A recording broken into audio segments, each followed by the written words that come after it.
Akuntan Publik Suratman Friedy Loing merupakan KAP yang berlokasi di Kota Semarang, Jawa Tengah. Kantor ini dipimpin oleh Bapak Suratman SE, MMCA, CPA yang telah memiliki izin sebagai akuntan publik dari Kementerian Keuangan Republik Indonesia. Selain terdaftar di Kementerian Keuangan, KAP ini juga telah terdaftar pada Ikatan Akuntan Publik Indonesia, Badan Pemeriksa Keuangan, serta Otoritas Jasa Keuangan atau yang disingkat sebagai OJK. Dalam menjalankan kegiatannya, KAP Suratman Friedy Loing didukung oleh staf yang profesional, kompeten, dan berintegritas. Adapun peran struktur organisasi KAP Suratman Friedy Loing. Struktur organisasi KAP Suratman dipimpin oleh partner sebagai pemimpin tertinggi yang bertanggung jawab atas pengambilan keputusan, menjaga kualitas audit, serta menandatangani laporan audit. Di bawah partner, terdapat supervisor yang bertugas mengordinasikan, mengawasi, dan melakukan review terhadap seluruh pekerjaan audit sebelum disampaikan kepada partner. Selanjutnya, terdapat bagian administrasi yang mendukung kegiatan operasional kantor seperti pengelolaan dokumen, administrasi, dan penjadwalan sehingga proses kerja auditor dapat berjalan dengan lancar. Masing-masing divisi memiliki auditor senior yang memimpin tim audit, menyusun program kerja, serta melakukan review hasil audit. Sementara itu, auditor junior bertugas melaksanakan prosedur audit, mengumpulkan bukti, memeriksa dokumen, dan menyusun kertas kerja audit. Alur tanggung jawab dimulai dari auditor junior, kemudian direview oleh auditor senior, dilanjutkan oleh supervisor, dan akhirnya disetujui oleh partner sebelum laporan audit diterbitkan. Dengan struktur tersebut, setiap proses audit dapat berjalan dengan terarah, efektif, dan sesuai dengan standar profesi. Jasa yang diberikan oleh KAP Suratman terdiri dari dua kategori. Yang pertama yaitu jasa asuransi dan jasa non-asuransi. Pada jasa asuransi, KAP memberikan layanan audit pemeriksaan atau examination review serta prosedur yang disepakati. Layanan ini bertujuan untuk memberikan keyakinan pada pengguna laporan keuangan mengenai keandalan informasi yang disajikan. Sementara itu, pada jasa non-asuransi, KAP menyediakan berbagai layanan konsultasi dan pendampingan seperti penyusunan laporan keuangan, pengembangan sistem informasi akuntansi, penyusunan kebijakan akuntansi, jasa perpajakan, pelatihan, penyusunan neraca awal, studi kelayakan, serta berbagai jenis jasa manajemen lainnya sesuai dengan kebutuhan klien. Teori SA 210 mengatur mengenai persetujuan syarat-syarat perikatan audit antara auditor dan klien sebelum audit dilaksanakan. Menurut SA 210, auditor harus mempertimbangkan beberapa hal sebelum menerima atau melanjutkan perikatan audit. Pada praktik di KAP Suratman, ada beberapa tahapan. Yang pertama, analisa terima dan keberlanjutan hubungan dengan klien. Yang kedua, alokasi jam jasa dan perencanaan lain. Yang ketiga, surat perikatan. Yang keempat, surat pernyataan bahwa staf independensi. Yang kelima, komunikasi antar tim. Dan yang terakhir, perikatan tahun pertama. Berdasarkan hasil analisis kelompok kami, prosedur yang diterapkan KAP Suratman Friedy Loing telah sesuai dengan SA 210 karena auditor tidak langsung menerima klien tanpa melakukan analisa terlebih dahulu. Dan adanya proses penilaian independensi dan bahwa hak dan kewajiban masing-masing pihak telah disepakati secara jelas. Jadi, risiko kesalahpahaman antara auditor dengan klien dapat diminimalkan selama proses audit berlangsung. Teori SA 220 mengatur tanggung jawab auditor terkait pengelolaan dan pengendalian mutu pada suatu perikatan audit. Independensi auditor menurut SA 220 menegaskan bahwa partner perikatan harus memastikan seluruh anggota tim audit mematuhi ketentuan etika yang relevan, terutama prinsip independensi. SPM 1 merupakan sistem yang diterapkan oleh KAP untuk menjaga mutu seluruh perikatan audit yang dilakukan.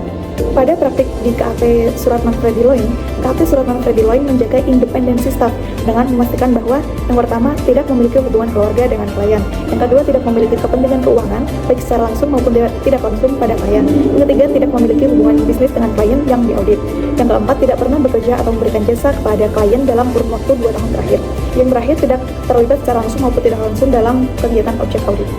Suratman menerapkan bagian tugas dengan menganalisis kompetensi staf, seperti tingkat pengalaman auditor, pemahaman terkait entitas, serta pemahaman standar audit. Praktik tersebut menunjukkan KAP Suratman Friedy Loing telah menerapkan prinsip-prinsip pengendalian mutu sesuai SA 220 dan SPM 1, khususnya dalam menjaga independensi auditor dan memastikan kualitas pengerjaan audit yang dihasilkan. Nilai analisis penilaian risiko berdasarkan ISO 315 serta analisis bukti audit berdasarkan praktik yang dilakukan di KAP Suratman Friedy Loing. 315 adalah standar audit yang mengatur tentang pengidentifikasian dan penilaian risiko terhadap penyajian material melalui pemahaman entitas dan lingkungannya. Berdasarkan praktik di KAP, auditor terlebih dahulu memahami kondisi perusahaan dan lingkungan bisnis klien.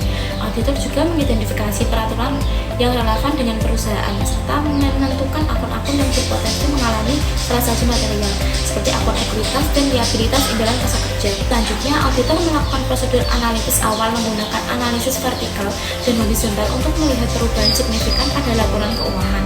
Setelah SPO diidentifikasi, auditor menyusun lembar kerja audit dan menentukan prosedur substantif pada akun tertentu seperti kas dan setara kas serta piutang penjamin.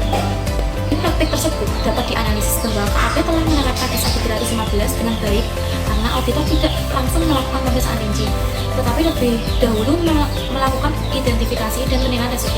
Hal ini membuat proses audit menjadi lebih efektif dan fokus pada akun yang memiliki risiko tinggi. Selanjutnya mengenai analisis bukti audit. Dalam proses audit, KAP menggunakan beberapa teknik membuat bukti audit.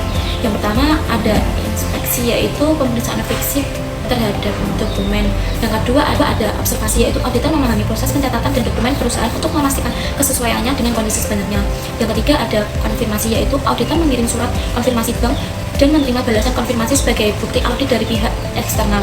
Yang keempat ada prosedur analitis berupa analisis vertikal dan horizontal untuk melihat perubahan saldo dan mendeteksi adanya ketidakwajaran dalam laporan keuangan. Dan yang terakhir ada pengujian substantif seperti pemeriksaan rekonsiliasi bank, pencocokan saldo dengan besar, serta pengujian transaksi kas dan piutang. Dari hasil tersebut dapat disimpulkan bahwa teknik pengumpulan bukti audit yang digunakan KAP sudah sesuai dengan standar audit karena bukti diperoleh dari berbagai sumber dan metode. Dengan adanya inspeksi, observasi, konfirmasi, prosedur analitis, dan pengujian substantif, auditor dapat memperoleh bukti audit yang cukup dan tepat untuk mendukung kesimpulan audit atas laporan keuangan perusahaan. Standar Audit 700 mengatur tentang tanggung jawab auditor dalam merumuskan opini atas laporan keuangan.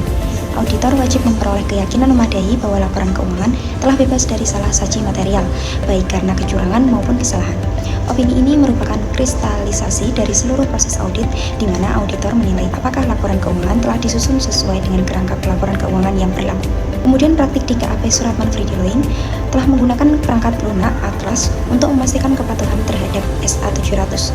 Proses review laporan auditor mencakup verifikasi formal seperti memastikan nomor register LAI telah sesuai dengan peraturan perundang-undangan, kemudian memastikan judul laporan pihak yang dituju, serta paragraf pendahuluan telah memenuhi standar SA700.21 hingga SA700.23. Kemudian analisisnya, KAP Suratman Friedy Loing menerapkan pendekatan yang sistematis dengan menggunakan checklist standar, dan hal ini berfungsi sebagai mekanisme kontrol kualitas untuk meminimalisir risiko kelalaian administratif sehingga opini yang diterbitkan memiliki landasan kepatuhan yang kuat.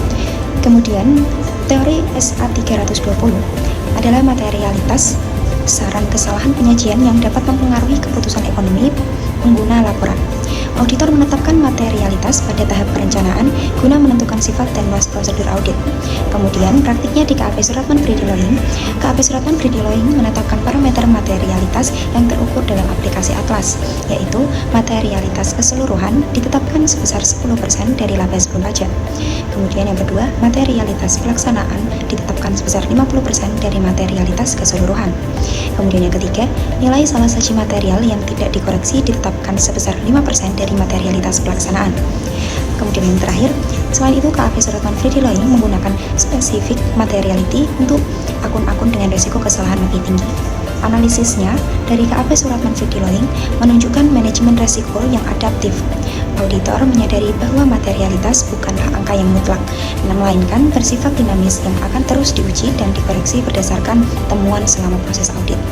Kemudian penggunaan specific materiality menegaskan bahwa auditor memberikan perhatian lebih pada area yang paling krusial bagi integritas laporan keuangan klien.